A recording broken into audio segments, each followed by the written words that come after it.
بسم الله الرحمن الرحيم. الحمد لله رب العالمين والعاقبة للمتقين والصلاة والسلام على أشرف الأنبياء والمرسلين محمد الأمين صلى الله عليه وسلم وعلى آله وأصحابه أجمعين. السلام عليكم يا بني أهل الإسلام.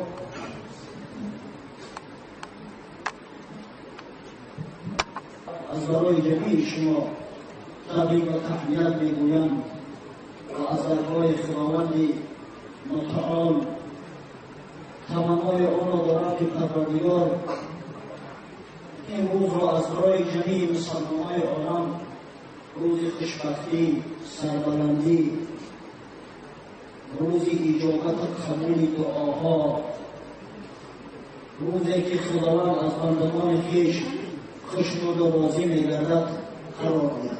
آمین. ما هفته گذشته در موضوع فضیلتی حضرت امام اعظم ابو حنیفه با شما صحبت داشتیم. درباره سال تولدش، درباره تعلیم و تعلمش، درباره استادان و شاگردانش یک اندکی صحبت نموده بودیم و وعده نمودیم که هفته آینده نیز انشاءالله و صحبت خود ادامه خواهیم داشت. امروز از موضوع صحبت حضرت امام اعظم ابو حنیفه، امامی که واقعا یک هدیه الهی است از برای امت محمد صلی الله علیه و سلم، امامی که در مشکل‌ترین روزهای این امت با هدایت پروردگار پیشوایی این مردم را به عهده گرفت و نگذاشت اهل هوا و اهل هوس، فاسقان، فاجران در میان امت سربلند اسلامی زیاد فتنه‌انگیزی نمودن، مردم را از راه صراط المستقیم منحرف سازد. امامی که در این راه جانفدایی‌ها کرد، جانبازی‌ها کرد. امروز الحمدلله 75% اهل سنت و جماعت پیروان و مقلدین این امام بزرگوار است. اگر تمام مسلمانان عالم را، تمام شعبه و تمام فرقه و تمام مذاهب اگر همش جمع حساب کنیم، 55% مسلمانان عالم را الحمدلله که حنفی را تشکیل می‌دهند. یعنی اکثریت مسلمانان را مشکل تشکیل می‌دهند. از بس این مردم بسیار مردمی با آداب هستند، با تمیز هستند، فتنه‌گر نیستند. از این خاطر نگاه کنیشان وقتی که حاجه مومنان دیگر در حرم وقتی می‌دویم، در مسجد نبوی و در مسجد الحرام در مکه مکرمه خیلی همه آمین می‌دهند. اگر شامل جهان حرمین یک حساب استاتیستیکی باشه که حساب کنه وقتی که در مسجد حج اکثریت شخصای تشکیل میکنند که آمین پس کنند، اکثریت شخصای تشکیل میکنند که قیاده نمیکنند و استثنای تقلید تحریم. اما بسیار مردمی با آداب هستند، خود نمایی نمیکنند، در نماز غرور و تکبر از خود نشان نمیدهند. این مردم به صورت غرور میکنند نمازخانه حرمین رو که آمین امروز هم شما احمد دیده در مسجدهای 4-5 نفر از همین گروه‌های اسرائیلی هستند به حد برند خود نمایش کنند با تکبر آمین میکنند که شما میگید تمام مسجد آمین میکنند و این را قسم بخدا اکثر مسلمانان عالم را احناف تشکیل میدهند، پیروان و مقلدین حضرت امام اعظم ابو حنیفه. و این مذهب بزرگ، این راه درست و آسانی از برای مسلمانان که از سر نگشته است. حضرت امام در سال و زمانهای زندگی میگن که واقعا مشکل برای انسان فرقه‌های نوپیدا زیاد بودند. امروز ما میگیم که در زمان اتئیسم زندگی می‌کنیم. شما باید می‌گید که در کوفه همون زمانه که مرکزی علم و تمدن جهان اسلام رو در حفاظ یاد دارد. حضرت امام در یک زمان گذشته زندگی کرده است، در زمانی که حکمرانی بنی امیه رو به انقراض آورده، جای اونها عباسی‌ها آمدن و سر کردند. از این خاطر تمام فرقه و نماینده‌های تمام گروه‌ها بدن و اینها بیشتر در همون مرکزهایی که مرکز علم هستند، نماز یاد هستند، از وجود می‌آیند.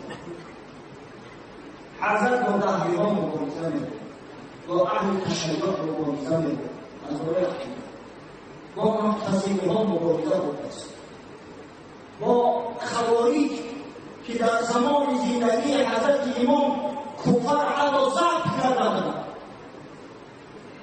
چی دعوا و چی مناظره‌ها کرده است، برای مردم حقیقت را اشکال نمودند. یک ایده از دهری‌ها از قصد کشتن امام احاطه کردند، می‌خواستند بکشندش، از بس که حضرت خدای تعالی بر زمین علم یک عقل بسیار وسیع براش داده بود. حتی که همزماناش میگن اگر عقل تمام مردم کوفه را در یک پله ترازو گذارند، عقل امام اعظم ابو حنیفه را در پله دیگرش، عقل این زیرکی خدای تعالی همین زیرکی عقل رسا و علم عالی براش عطا نموده. احاطه‌اش میکنند به خاطر کشتن. امام گفت یک لحظه توقف کنید، اگر همه ستن من را درست باشد من شده هر کاری میکنی بید. گفت شما دعوا دارید که دنیا خود به خود پیدا شد این اتئیسم چیزی نامپیدا نیست، این سفسطه رو این ناجاگویی را شیطان در دل بعضی فلسفه‌های آدم علیه السلام جا کرده است.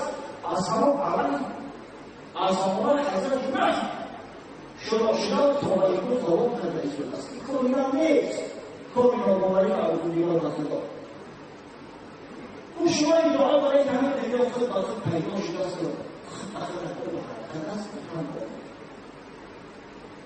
گفت یک کشتی در داخل بحر، یک کشتیبان بین آن مملک، در داخلش مال و اموال زیاد است. همین کشتی در بین بحر با وجود موجهای پرتلاطم در حال حرکت است. و اختیار خود برود در بندرها توقف میکند. بعضی از مال خودش خودش از درونش خارج میکند. بعد بار دیگر بار خطر و قرارش بیرون میدهد. شما به همین باور دارید؟ گفتم که عقل نمیپذیرد. چگونه در کشتی که از چون ساخته شده است، به واسطه به اداره در بحر شنا میکرده است و اختیار خود میآمده است، در یمان بندری توقف میکرده است. امروز عصر بیستی شده است، خیلی قدر پیش رفته است، همیشه تصور کردن میشه. پس ما یک جایی بود شما چگونه عقیده میکنید این دنیا و این بزرگیش، 7 آسمان و 7 زمین، اینقدر سیاره ها هر کدام در مدار خود به سرامان، به امید، به آفرنده در حال حرکت دیگر یکی کنگرش کنید. واقعا وقتی که این دنیا را پیش نظر بیارید دهشت میگیرد. حضرت امام اعظم تا به این باشه که امروز ما از علم اسمانون و مخابر از این خبر نداشت، اما بزرگی همین کائنات را احساس میکرد و روش مصاب بود. چگونه میتواند به سرامان و به امید در حال حرکت نشان دهد که دنیا کردن اونها را مشکلی که دنیای خوب بود.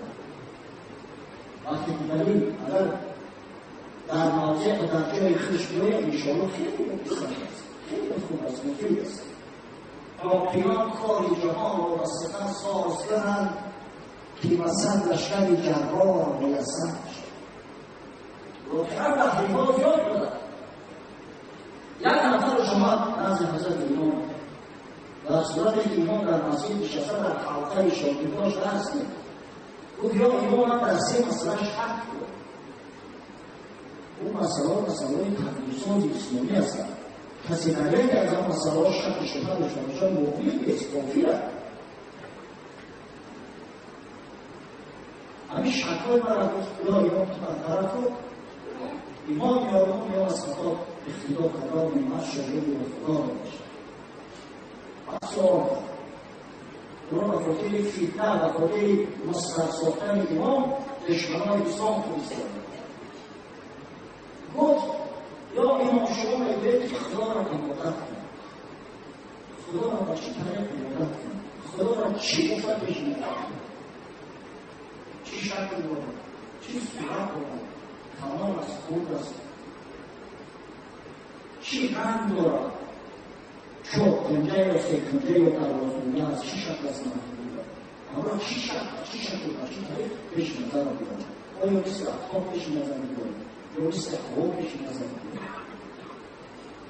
پیغمبر عیسی گفت تعبد الله کانک تراه، عبادت بکن خدا را، عبادت بکن خدا را، این وسائل ان تعبد الله و یکی دیگر باشیش. تو همین اشکال را جواب بود. چی نواز، چی رقم از خدا، خدا را چی شکل، چی رقم پیش نظر بیارون عبادت کن. سوال کنم شما بگوید که جنها نیز مثل انسانها مکلف هستند در آتش سوزانده میشوند.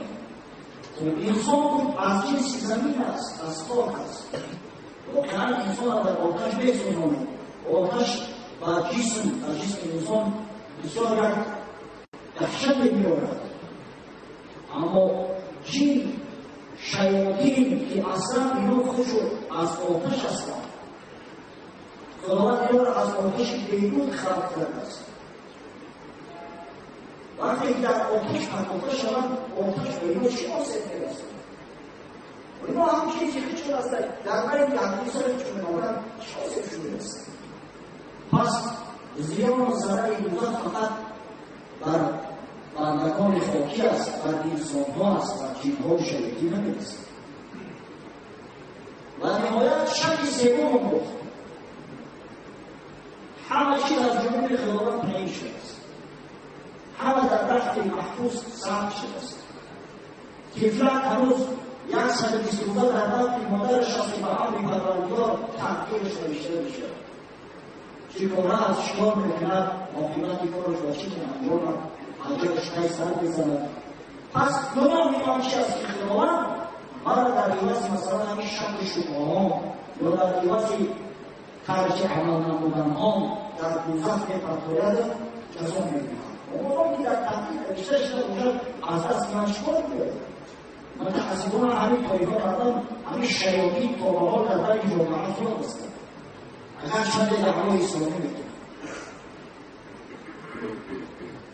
این رو یک جوان تلفن کرد گفت یک باشد یک رفیق ملتی من به تحقیق باور ندارم. نمی‌فهمم. گفتم آقای بدبخت کلمه عرض کنم. کسی که به تحقیق باور ندارم کافر مسلمان نیست. اول کلمه عرضش کنید. زن داشته باشه که به شرافت زنش طلاق شده است. بعد مسلمان شدن توبه کردن دو زنش نکاحش نمیده میشه. بگیره برید بدبخت تو در مسئله تحقیق را بفهمید. وقتی این سخنان را این مرد گفت که ما به شکاک که به شکاکیش معروف بود تحریمه. در نزد حضرت امام در کوزه سفاری کوزه را می‌بینید در خط سرش کفید. بعد سرش کفید داد و فلان کنان به نزد قاضی کوفه ابن عبدالبر که با حضرت امام در نظام دشمنی داشت، پرخاشجو همین شخصای بزرگ همیشه دشمن بود. همیشه کسای بدخواه و بدخور دارد. حضرت امام که شرطه خطاهای ابن ابی لیلا معذرت اگر امام ما دیگر نمی‌داره باشه. ابن ابی لیلا را عبدالرحمن ابن ابی لیلا را که شرطه خطاهاش را گرفته از این واقع در یک کتاب قدرت که نسبت حضرت امام داشت. بعضی قاضی اومد که پیش امام رفت چند سوالش داد اون داد سر بکنم. قاضی هم دعوت کرد حضرت محفوظانش. گفت آخه این شخص اومد با تو سوال کرد مشکلی ها داشت جای آن دیگه اشکاش رفت کنی زدی سر شکفتن بود. در موافق شرع البته جزا داده شده.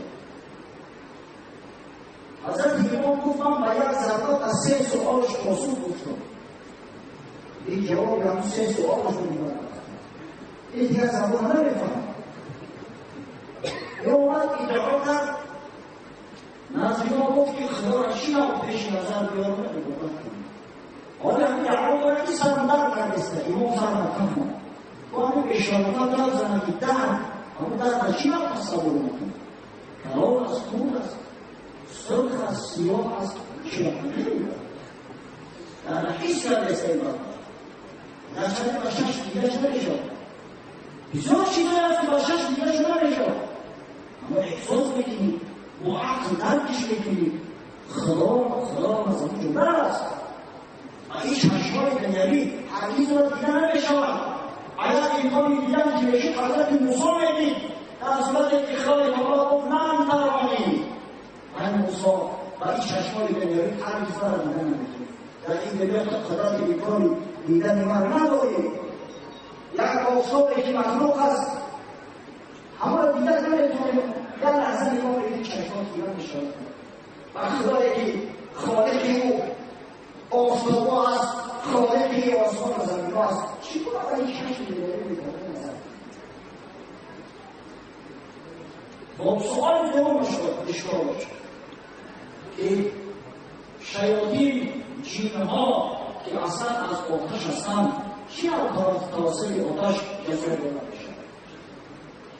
اون خداوند در قرآن در کتاب بزرگ که خیش بار خبر داده است خلق الانسان من صلصال کالفخار.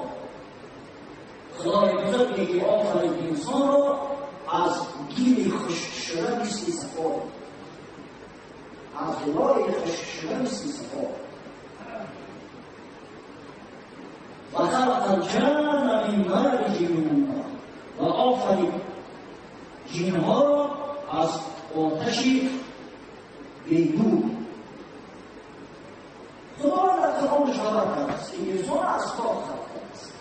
من همین به اشاره کنم و جنسی خودش زدم و کوزه سفالی زدم شد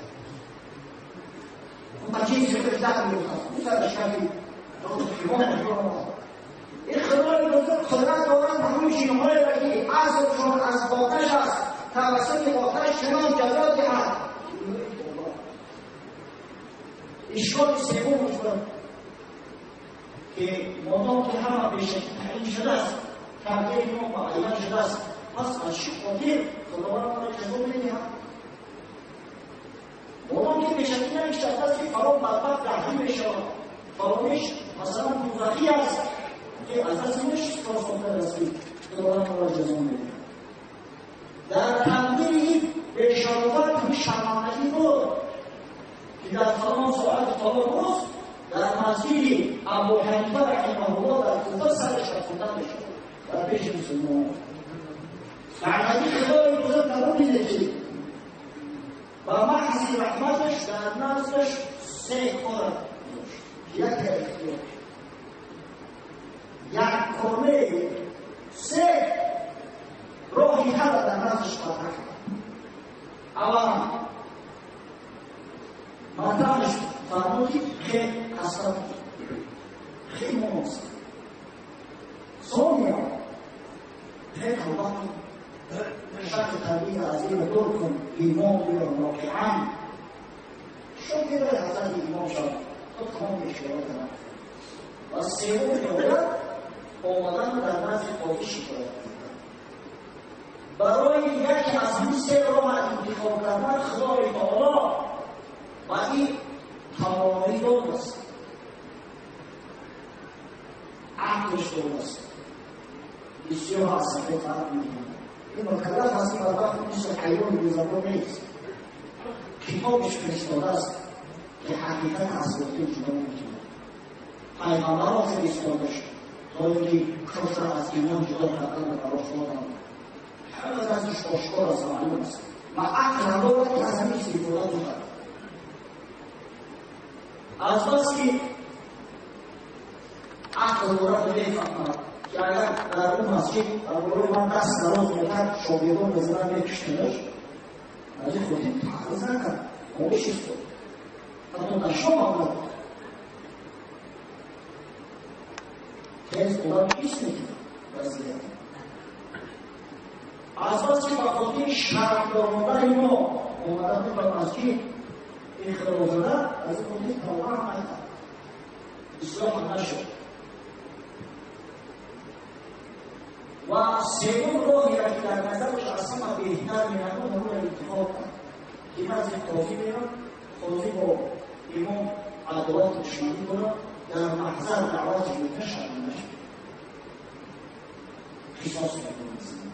مقصد شدیده ببینید خداوند سه راه در نزدشان قطع کرد و برای انتخاب یک عقل امکانیت هم درست اختیار در دستش درست یکی اختیار خداوند برای هر یک بنده در هر کار و در هر وضعیت چندین راههای حل پیشنهاد می‌کند یکیش اختیار امر فرمان خود میگه که به کدام کار خوشی من می‌آید و کدام کار غضبی من می‌باشد اصلا کار مرد موقف است وقتی که با اختیار خودش که بشارفت راهی حقیقت را ترک کرد و راهی گمراهی و ضلالت اختیار کرد برای همین اختیار نبودن گمراهی و ضلالت به جزا می‌آید اون لوح محفوظ این اختیار است بنده کار کرده است و نکرده است ولی در کیفش هست یا نیست خداوند نداند که حکومتش چی است و علم پروردگار است این شخص چی دیگه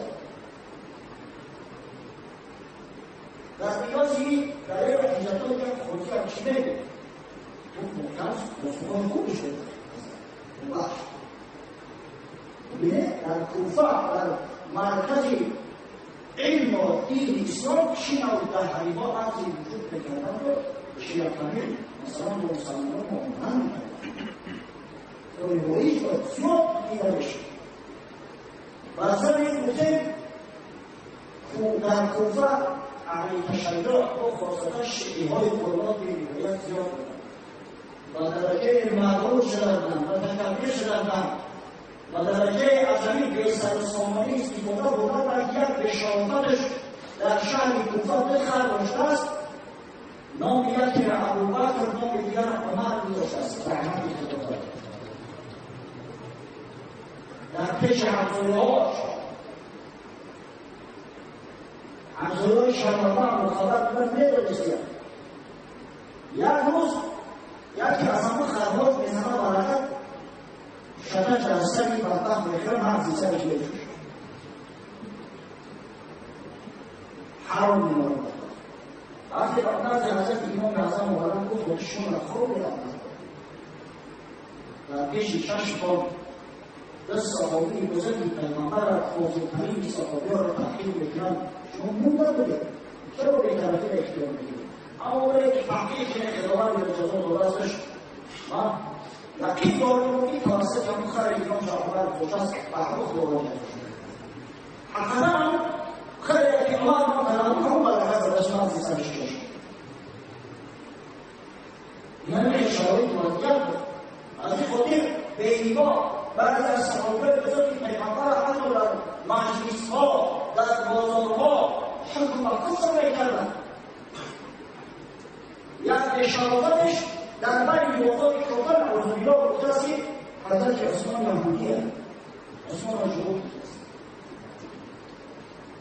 وقتی که سخن با حضرت امام اعظم ابو حنیفه رحمه الله رسید کسی با شما ترسونچن ندارد از گفتن میگه بیحق امام نمیکرد نبگو بیزادان زمانه و رسالان ایرانیان بکشنن شاید یکان شب در یکان کمجور در دستشان رفتن سوی قصد میکنن آمد خونهش او برادر من شیده که تو خیلی با برادر رسیده داریم خواستگاری رو برادر کنم اونجا امام کنی چشم برای که بخواهی خواستگاری گفت از برای یک شخصی که خدا پرست است حنین و مهربان است هیچ بنده خدا را آزار نداده است خدای تعالی هم صورتی زیبا شده است بسیار زیبا صورت است هم سیرتی زیبا برزن این به نهایت ثروتمند است خیلی باید پالیزی دارد در راه خدمات خیرات و احسانات موافق بکنید. گفت واقعا خیلی گفتی یا گفتن به امور اسکی دیگه مهمت هنسی قدیر چون بکنید خدمت ما همه خود در موضوع یکی مهمت هستیم. گفت عقیق فضیلت ها شد یک همونی هم دارد. گفت چی کم بود؟ گفت یهودیه. گفت خواب در سر طبق کنی که من بهتری مسیبه که در یهودی بودم تو بخدام عقل فراست خواهی من کنترل بودی. گفت ای بشارت خواب در سر تو شکر محمد صلی الله علیه و سلم در دختری که رخصار و زیبای شد یهودی بدونست هیچ عقل فراست رو یعنیت کنو برده که حضرت عثمان رضی الله عنه دست خرد باروی پیغمبر وقتی که رقیه رضی الله عنها دختر پیغمبر صلی الله علیه و سلم که زن حضرت عثمان را از دنیا گذشت حضرت خیلی دیگر شد را ام کلثوم را به کنجا آورد. وقتی ام کلثوم از دنیا را گفت عثمان اصلا مطلب بود که بهتر به شوهر نبود و نواجه بود تحمیل اقام یهودی بدون خداوند زمان تخش کرد میگه خداوند حضرت ایمان باز تحقیق نکنید که سال زمان به نهایت سال زمانی مصیبت آمیز بود، زمان فتنه ها و آشوب‌ها بود. در زمانی بود که مردم دیگه سرحساب میکنه خیابون کرده بودند، دعوا و نزاعات زیاد بود. حتی سال خوارج و کوفه وجود ندارد شهر کوفه را ضبط کرد. شهر کوفه را ضبط کردن سردار خارجی ها را تفکر می‌دونند. در معلوماتی مختصر بودیم که خارجی ها تصمیم گرفتند که در ابتدا طرفداران حضرت علی رضی الله عنه بودند. در هنگام جنگ صفین وقتی که مسلمانان خواستند با همدیگر معاهده کنند، مصالحه کنند و از دو جانب حکم تعیین کردند، سوریه بدون مقابل بودند. این گروه گفتند که لا حکم الا لله و این الحکم لله، حکم فقط از خدا است. انسان حق حکمیت ندارد. انسان حق ندارد که توی حکم ثابت بسازد. و با همین نگاه از خشوع حضرت علی خارج شد. حضرت علی دیگه را خارجی می‌کرد. خارج بشن و عاقبت سرکشی اختیار کردن در ضد مسلمانان برخاستند. حضرت علی، حضرت معاویه، عمرو بن عاص رضی الله عنهم و کسی زیادی از صحابه پیغمبر خود مکه بودند که اینا از پیش خود اخوان حکم تعیین کردند و حکم انسانی را قبول داشتند. این طایفه کسایی هستند که مرتکب گناه کبیره را فرضاً یک مومن یک گناه کبیره یا خوب واقع شد میگن کافر شد. خداوند حدیثیت ها باشه قبول نمی‌کنه. همین خوارج ها را تو کوفه نمی‌کنه. در کوفه معروفترین و مشهورترین شخص حضرت امام اعظم بود. در همون عصر زمان خشم اکثر مردم پیروی حضرت امام بودند. در وقتی که خداوند هم علمی رسان شده بود، هم عقلی موفق شده بود، تمام مشکلات مردم حل می‌کرد. اول از مردم خارج شده. یک مرد چند سال داشته است و همین با ما می‌کنه که از هم مطالعه کنید. و یک زنی به شورش میگه که اگر هم یک بایگر که در خونه آرده تمام بشه آمد. زنی به شورش در خونه نشسته است بدونه که انسان میگه ساعت از خواب کسی که خطه رو خوردی در پشت بزن باز هم شماره رو در پشت این مشورت باید که دو راست بشه اون مشورت شده پیش حضرت ایمان خداوند این امروی باید مصیبت رو برد علیه بزار این اثبات این همیشه که مردم و این اقضای مردم که مغروب نشد و این اقضای مردم که مغروب نشده اگر ازم خداوند دسته ای که تو از آن چاه بکنی از راه خویش راه میکنی.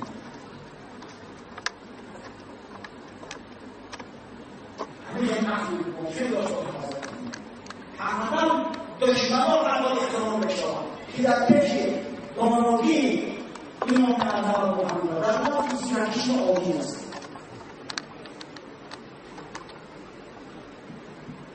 من چی گویم بس شان آبی جناب کو کمال عقل داشت علم کتاب. پس از سبب ندارم میگه گفتم که سردار خوارج ضحاک نزد حضرت امام گفت یا امام از صدا شهر خدا رو توبه کن تو کافر شده. گفت دلیل که چی است و چی کرده این کافر شده؟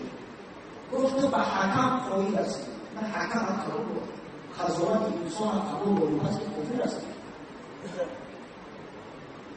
حضرت امام گفت تو چی باید نزد من آمدی؟ برای قتل کردن من یا برای بحث کردن؟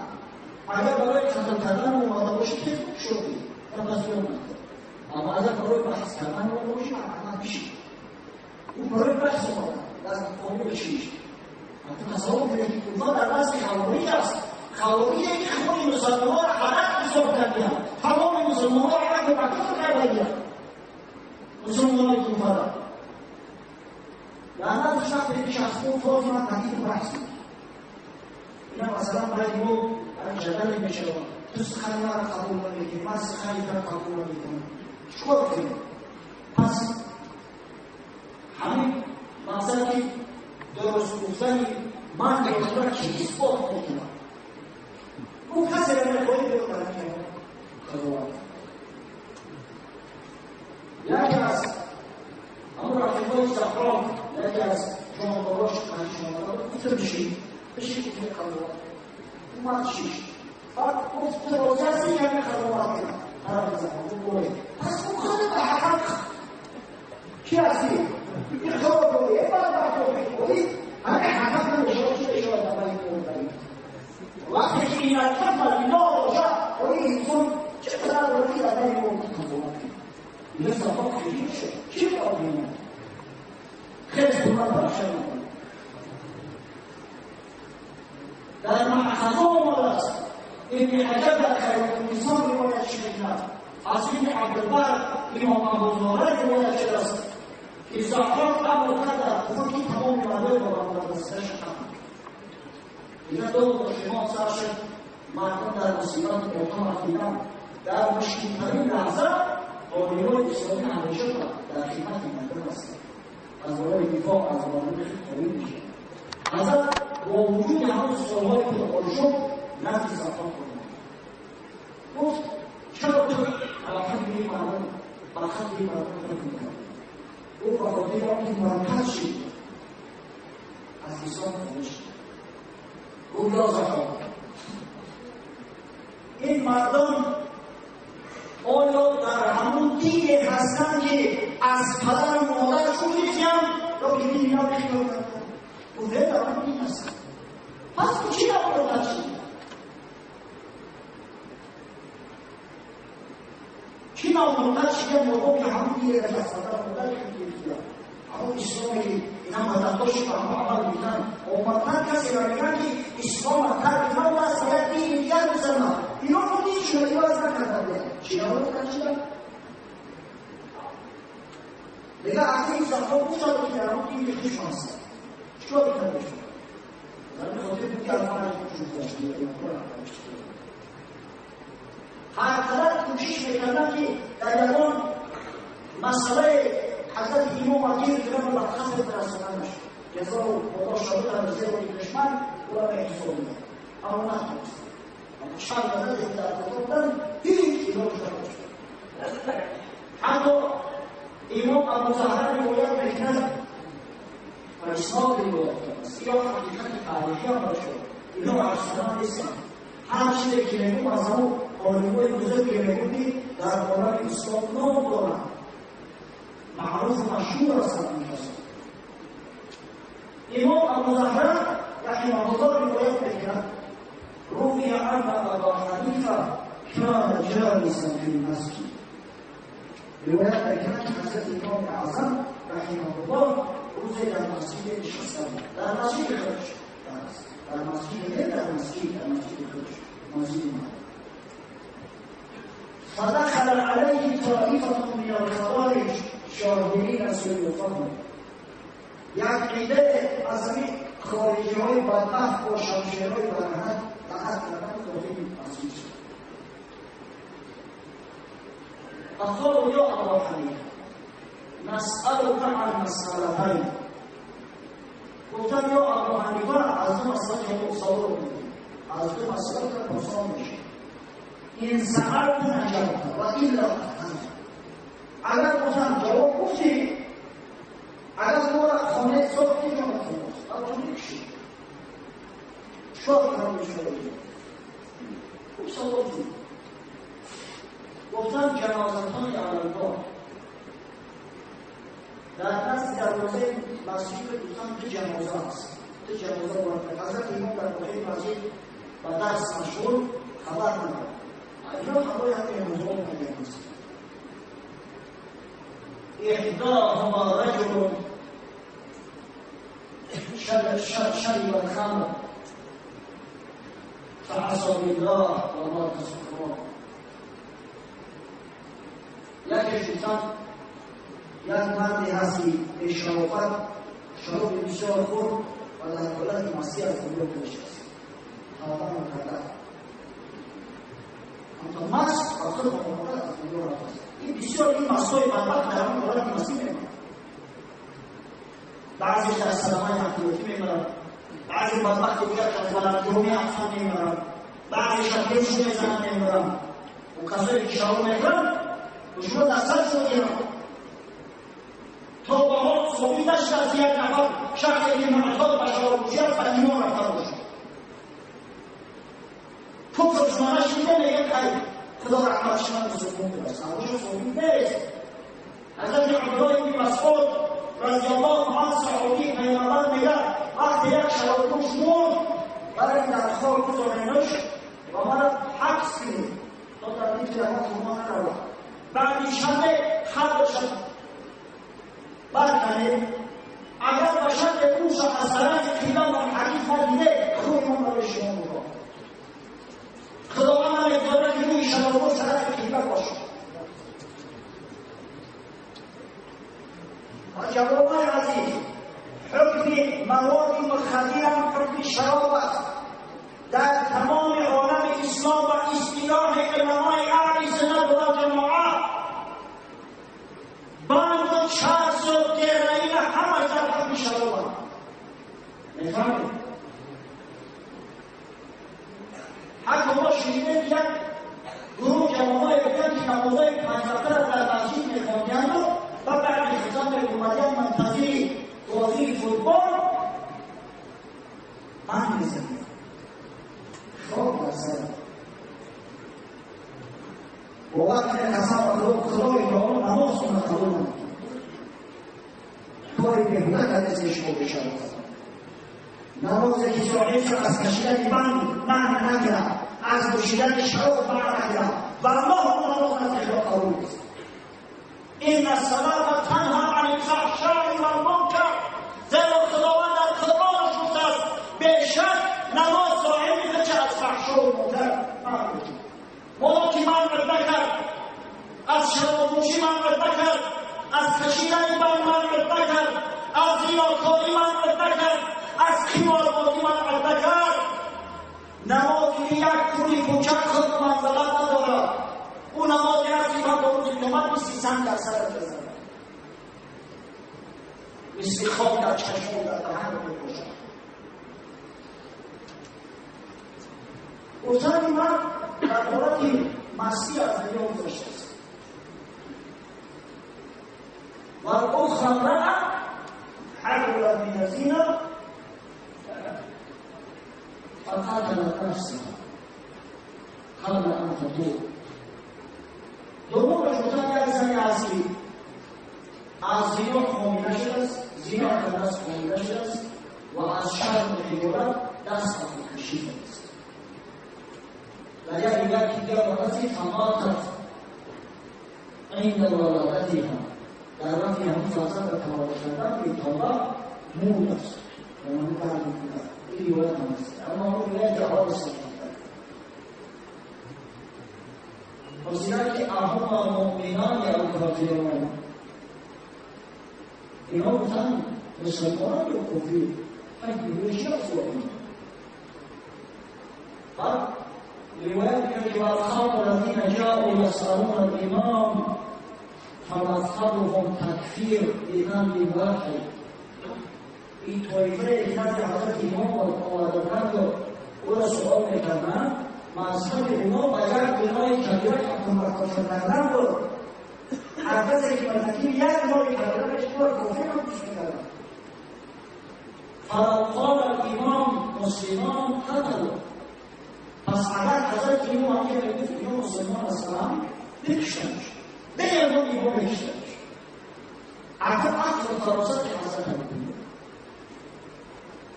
حضرت گفت من أي فرقة كانوا كنت أنا أخذ كنفسي قبل من اليهود يوم يهودية خذ الله يصلي بينهم حضرت من المجوس مجوسنا فصل زرتشتنا خذ الله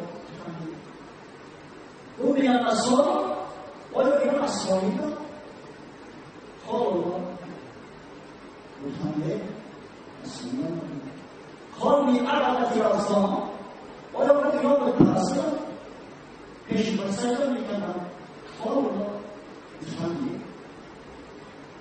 امام متحمل میکنن پس یا از خدا تایی فهم چی بدارم باشه در جواب بودن میدن کانان یا مسلمین یا مسلمان بودن خلوتی مسلمان حضرت رو خط عجب خود رو جواب قالوا وكيف وفتشوا سمو بشي صوابين وعليكم جواب حضرت رو خط عجبتم انهما كانوا من المسلمين حالا دیگه شما احیاط کردگی یا مسلمان در اصلا چی رو بودی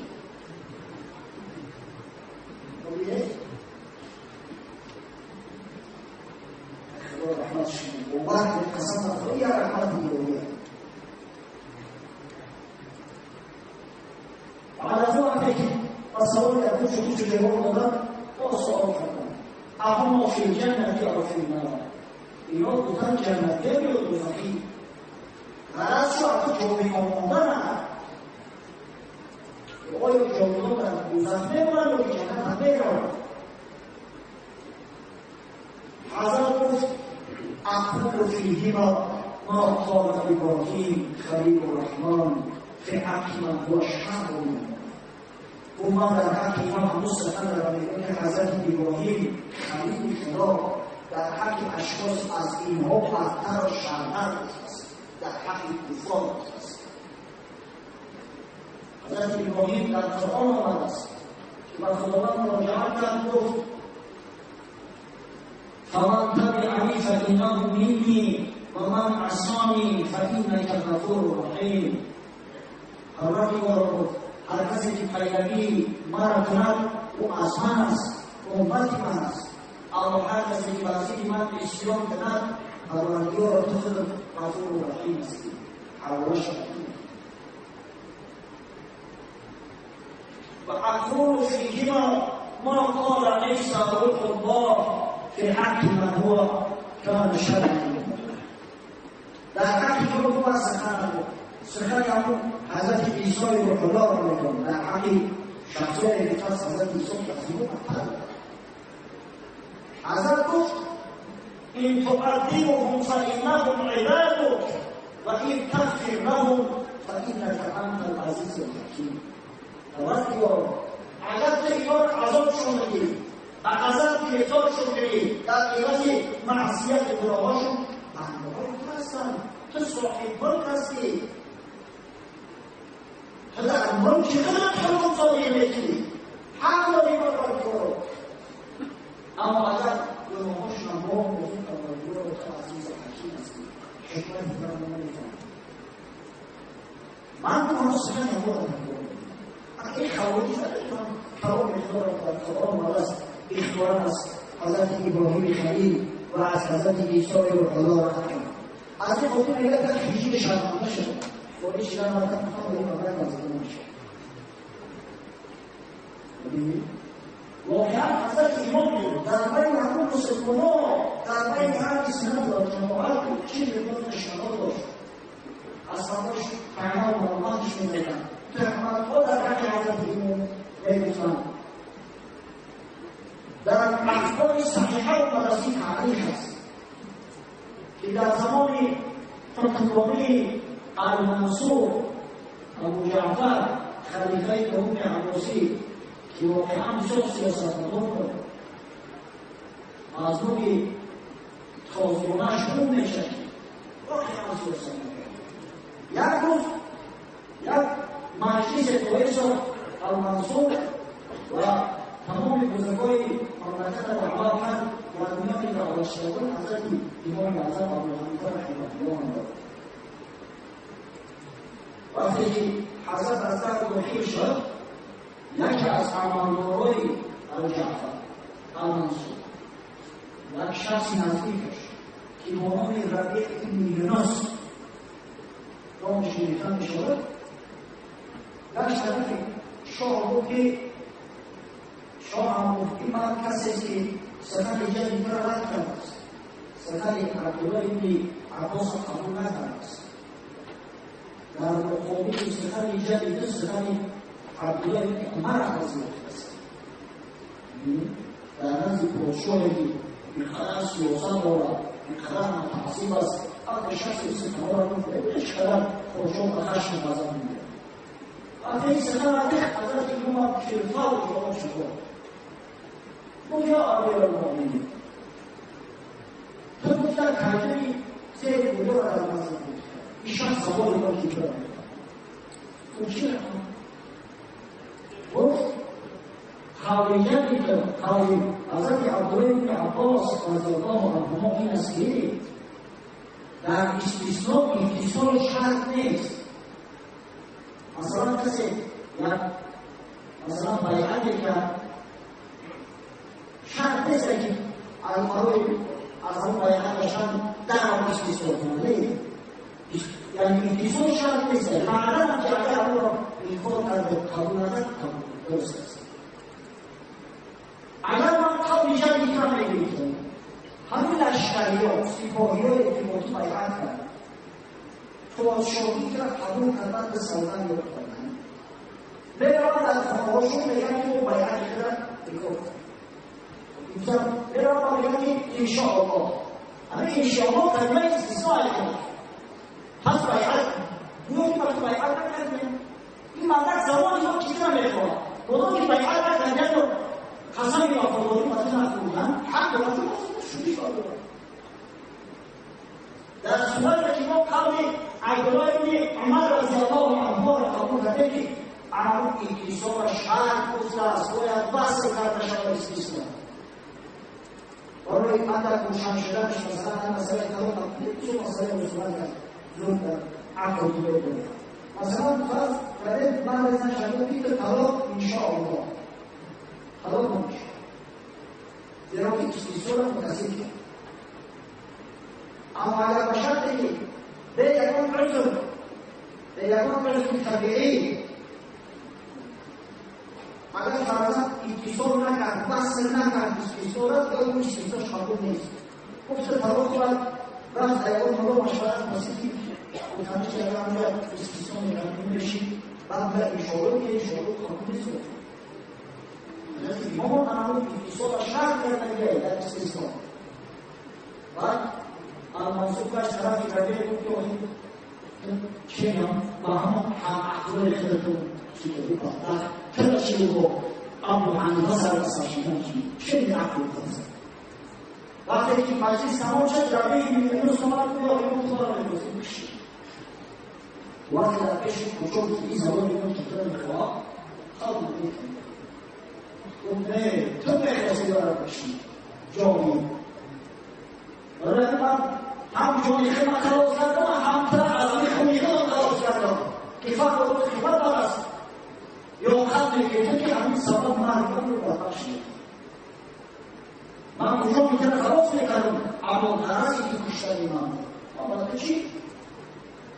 ناسکوزی کردم چی تو از من دیدی؟ چی کمبولی دیدی که این خلط تشنه خونی من از این بردم اصلا بیو اما تکرار کردم نخواد از این یک پادشاهی که سیاستمدار است مثلا مشورت گفته است همین سندار بود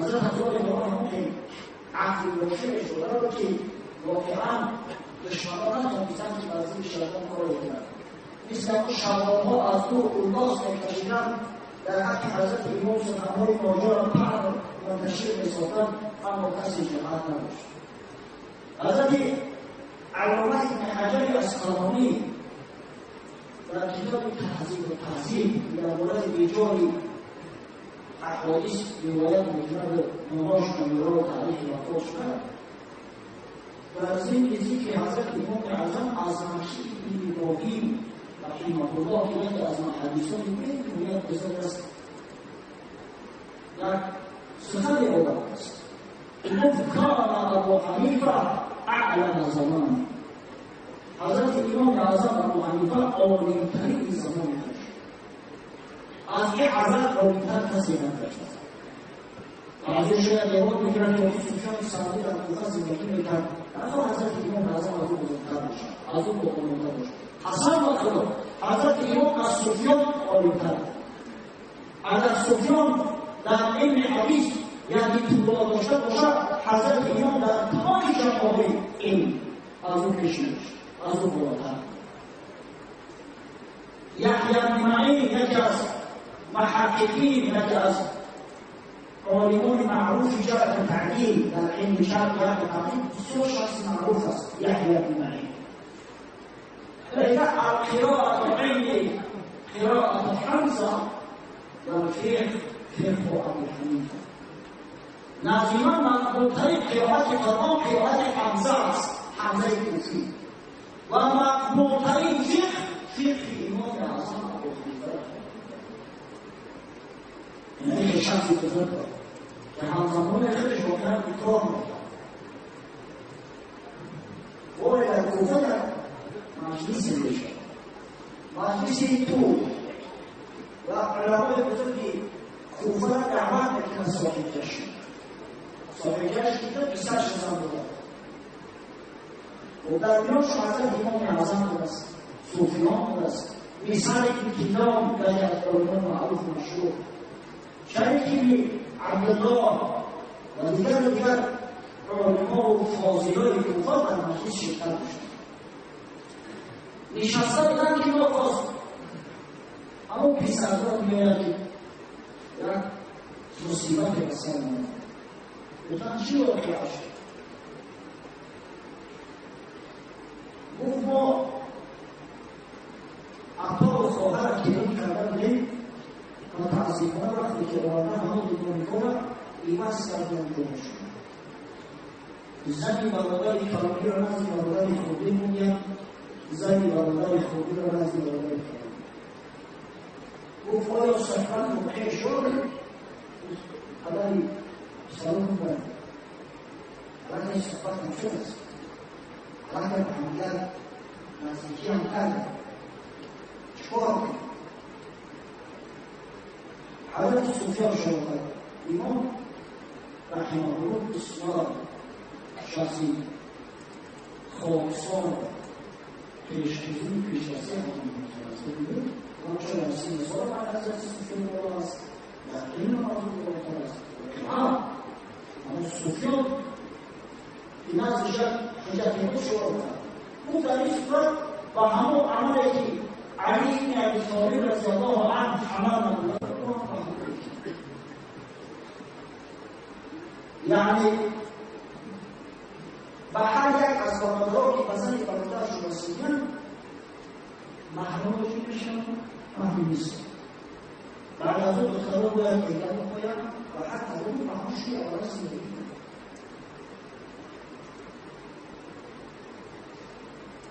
حتی بیان یک طور بیان خونده میرن از سفیان سعید شده روایت بکنن که گروهی اونا را حکم را مقصد که چی بکنن اما دو جوان گروهی اونا چی باشن تو خمسان کنشه بودیم ولی شخصی که نظرش بکنن نمیتون هیست همکنی هیست شده اما گروهیت نباش هست نبا خواهد هست که بهر مردی بهر مردی مردی بسی با که بس تیز نبازی کردی اگر و شمعی زیدون باشن مهر باشی بشه و برزن ایدن باید ایدن کویسه حضرت خاموش کرد مسعر بن کلاب رحمه الله نشسته رو بسیار حوافای حضرت امام اصلا یک حدیث منزل است اما شاهده را ترک بکنه به اونا در سفر حضرت امام بشش در کویه درس حضرت امام بشش وقتی ایرانیش کردن باید در آسین حج چرا این کار میکنی؟ این آنی برکسته هستی تو چرا خواهی دست خیلی نمید بیایی در نزدی امام ابو حنیفه میشینی گفت قسم نخورد اگر یک شاگرد حضرت امام اعظم بیاورد از این مقام که ما در ناصیر حج هستند در حرمین شریفین از همه امور عالی‌تر است شاگرد تسلی میشه چرا حلقه رسولی مسعر نشستند اون یا امام تو چرا خاموشی؟ سفیان فارسی سخن می‌دهد میشه من روایت حضرت علی رو حضرت امام حالا سوار رو که هر حضرت آمدن برادر کلمه خوبی از کلامی شروع تو همون زنی که نزد تو آورده شب با اون صحبت داشتی مقبول است و تو معقول هست اون بره خیلی قدیشتی نمیگن اون بره بعد برادر خوبی است که همون زنی برادر شب از این آورده تو قدیش صحبت کردی آیا هم تو معقول هست بخوای قدیشتی نمیگی اون از اون هر کدام زمان پرسند اون زنی رفتی میکنم هر کدام زنی که چند کدام بود در هم مجلس و حضرت امام گرفت و همون زمانی که نزدیک در کدام مطمئن بیکار کردن شد در اینکه ایدن موضوع نیست وقتی شخص زنی خود شد که با او خیلاتی صحیحه نکرده باشد خیلات مقرره حیات با ایدن نیست اما اگر یه لحظه در یک خونه و تنهایی منتشرم در اون صورت پیدا وجود شواهد چند پیدا رسیده باشد ببینید بعد مسعر کیز از پیشانی حضرت امام مصطفی اون خواب در دهن زبای کنید بعد اون خواب میگن که تو حضرت امام دوست نداری تو در نزدش چاپلوسی بکنی من چاپلوسی من حقی همین مردت نمیشناسم قسم خدا از این قالیتر امروز در تمام خلافت نیست باید نظم داره حضرت مسعر که همیشه همون نظم کمیر خواهد حسبی من الخیرات ما اعددت یوم القیامة فی الرحمة دین نبی محمد خیر الورى ثم اعتقادی مذهب المؤمن حسبی من الخیرات ما اعددت یوم القیامة فی الرحمة برای من میگوید از خیرات از حسنات برای روز قیامت از برای بازیگرداندن خداوند همین دو چیز که کنه میگه دو چیز برای من کفایه هستی رضای خاطر خدا و فرد روز قیامت توسط اعمال نیک و حسنه که هستی دین و نبی محمد صلی الله علیه و سلم خیر الله اولا دین محمد صلی الله علیه و سلم ثم اعتقادی مذهب المؤمن بعدا اعتقاد من تحقیق من بر مذهب حضرت امام اعظم ابو حنیفه رحمه این صفت مسعر بن کلاب این شخص بسیار مرتبه و منزلت بلند بوده شما کتاب رجال وقت کردن ببینید خواه کتاب‌های امام ذهبی باشد خواه کتاب‌های ابن حجر اسقلانی باشد خواه از دیگران باشد آنچنان بحثش میکنند مسعر صحت داد عقل داد بزرگ داد در پیشمانگور از تمام روایات داشت همین شخص اونه از بس که مرد واقعی بود، از بس که طالب واقعی بود، سر کوی باورها و بزرگی حضرت امام اعظم ابو حنیفه را احساس کرده و ما خلیل مسیح آمد می‌شد. وقتی که او دستوسی سفرت ما روزه بود متاسفانه این جمعه نصیب نمی‌کنه که موضوع حضرت امام رو با وحید برسونیم. شاید ده هفته دیگر هم به اون بیاد، اما اون در 5 دقیقه دیگر وقت داریم برای خشم کردن خاطر شما قصه دیگر حضرت امام مولوی باز تحقیق بکنند. ما هم حقیقت دارم اینا در کتاب‌هایی که به ثبوت رسیده هم روایت شده. اکثر چیزایی که ما برای شما میارم از اون مناقب حضرت امام اعظم نیست که حنفی مذهب‌ها نوشته باشند. نه، از شخصای میارم که پیدا دیگر مذهب‌ها هستند، از شافعی مذهب‌ها میارم. مثلا ابن حجر شافعی مذهب است، ابن عبدالبر مالکی مذهب است و از دیگر علما از پیروان و قبیله دیگر مذهب‌ها برای شما میارم که ببینید که حضرت امام چقدر مرتبه و منزلت داشت، چقدر بزرگی داشت. یک مرده نزد حضرت امام میاد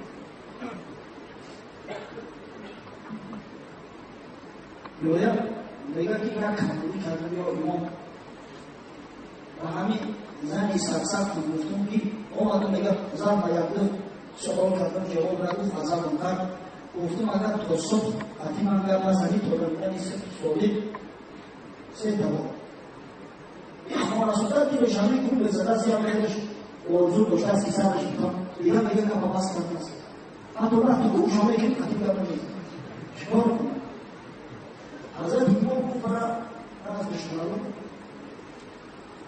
بگو که برای یوی خانسوطه پدر دورا میمت نکنید در حقی ما تحمت زیاد زمست دور قیمت نکنید همین خشبون شروع کنید برای پدر همیره و تیک مشارت حضرت امام پیشی زن شده که تو بیمار میگه خط داره ایجا ایستاده ناموسمون پدر ایتیک نمیگیریم ایجا خور میکنست حالا میگه ناموسمون پدر ایتیک هذا إطاعة المرشد قالوا لا تستطيع خذ شامل فمام هذا أولاد كذا وشان هذا كل شيء نحن وما سعى ليش عشان المهم وآخر توقع هذه أول شيء بس إخلاق مشكلة دور عنه ما سأل اليوم أصلا بس الصوت ده ولكن ده حياة شو مسألة وقيم شرامتي دیگر قانون در نظر شعبیز بینید در این مسئله است که سوانه در هیچ کتاب بنا آمده است. در این صورت اگر همین علمای متبعین نباشد احکام مدرش بشود هزارها سوال یک سوال است که در عمق خاطر نمی‌گذرد. همین فکر اسلامی جوابگوی همین مسائل مشکل جوابگوی همین دشواری‌های مردم است. از این خاطر بعضی مردم خلال محکوم شد. از این خاطر است که گفته که اکثر کل مسلمان‌های عالم پیرو و مقلد مذهب حضرت امام اعظم ابو حنیفه و آخر دعوانا ان الحمد لله رب العالمین. ان شاء الله باقی صحبت و بخیر